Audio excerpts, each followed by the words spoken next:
All right, on this one, if you look at all the answer choices, a lot of the answer choices have the value p equals 2, either including 2 or greater than 2 or greater than or equal to 2. So let's try p equals 2 right away. If p is equal to 2, this would be 1 over x to the 1 power. And that's over here in green. And the antiderivative of that is just a natural log of x.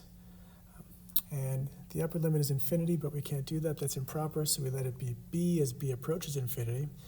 And then the natural log of x going from 1 to b is the natural log of b minus the natural log of 1 as b is approaching infinity. So this is approaching infinity, this is approaching 0. So this thing diverges. And at that point, that's all the work we need to do. If you look at the answer choices, we're looking for values of p where this definite integral converges. Well, when p is equal to 2, it definitely diverges, so it can't be when p is 2. Well, choice A includes p equals 2. That can't be. Choice B includes when p is 2. That can't be. Choice C includes when p is equal to 2. That can't be. The only choice that doesn't include when p is equal to 2 is that choice, which we know must therefore be the right answer. That's it for 101.